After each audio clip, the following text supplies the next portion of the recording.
আমি গতকাল দেখলাম আহলে হাদিসের এক বেয়াদব মৌলবী, সে বলতেছে কোরআনের মধ্যে নাকি আবর্জনা রয়েছে। আমি আপনাদেরকে একটা কোরআন উপহার দিব ইনশাল্লাহ, খুব তাড়াতাড়ি পেয়ে যাবে, রমাদানে পেয়ে যাবে ইনশাল্লাহ।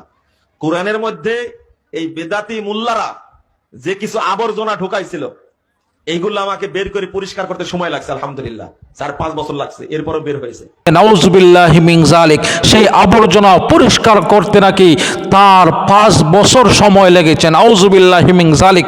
কত বড় কাজ্জাব হলে, কত বড় ইবলিস হলে একটা মানুষ বলতে পারে যে কোরআন শরীফের মধ্যে আবর্জনা ছিল। নাউজুবিল্লাহি মিন যালিক।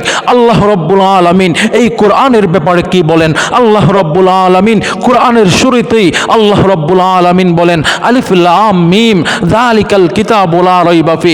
আল্লাহ রাব্বুল আলামিন জগতের মানুষকে ডাক দিয়া বলেন, হে জগতের মানুষ, শুই না রাখো, যাই না রাখো, আমি আল্লাহ রাব্বুল আলামিন যেই কোরআনুল কারীমটা দুনিয়ার জমিনে নাজিল করেছি, আমি আল্লাহ রাব্বুল আলামিনের যেই কোরআন, সেই কোরআনের মধ্যে যালিকাল কিতাবু লা রাইবা ফি, কোনো ভুল থাকবে তো দূরের কথা, এই কোরআনের মধ্যে কোনো সন্দেহ নাই। আল্লাহ রাব্বুল আলামিন যেখানে বলছেন কোরআনের মধ্যে সন্দেহ নাই, এই বেয়াদব মৌলবী, এই বেয়াদব মুজাফফর বিন মুহসিন বলতেছে কোরআনের মধ্যে নাকি আবর্জনা রয়েছে। আমি বলতে চাই বেয়াদব মুজাফফর বিন মুহসিন, আমি তোমাকে বলতে চাই এই কথা বলার কারণে তোমার ঈমান চলে গেছে। তুমি কোরআনকে অবমাননা করে কথা বলেছো, তুমি স্বয়ং আল্লাহ রাব্বুল আলামিনের বিরুদ্ধে কথা বলেছো, তুমি স্বয়ং আল্লাহ রাব্বুল আলামিনের বিরুদ্ধে কথা বলেছো।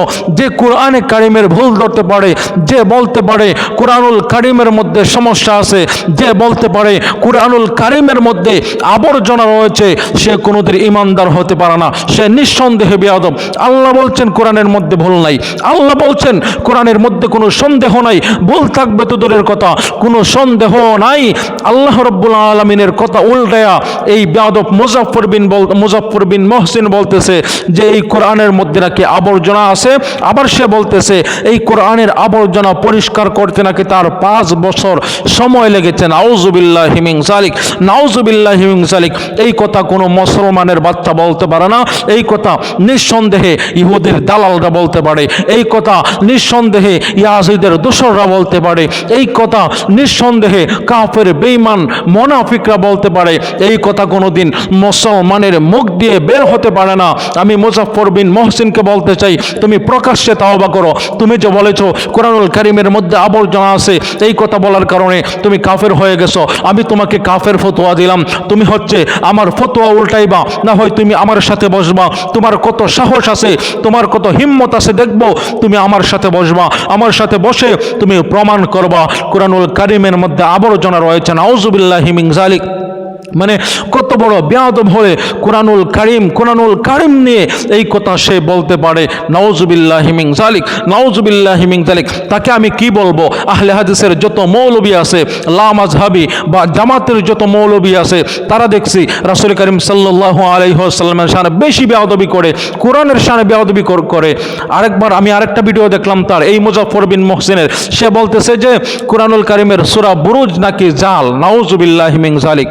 মানে কোরআনুল কারীমের সূরাও নাকি জাল হয়ে যায়। কত বড় বেয়াদব হলে কোরআনুল কারীমের সূরাকে জাল বলতে পারে, কোরআনুল কারীমের মধ্যে আবর্জনা আছে বলতে পারে।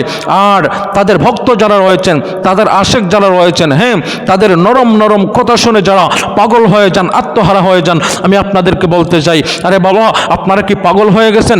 আপনাদের বিবেকে কি কুকুরে প্রস্রাব করেছে? যেই মানুষটা বলতেছে কোরআনের মধ্যে আবর্জনা আছে, যেই মানুষটা বলে যে এই কোরআনের মধ্যে সূরা বুরুজ জাল, নাউজুবিল্লাহি মিন যালিক, সেই মানুষটার অনুসরণ আপনি করেন?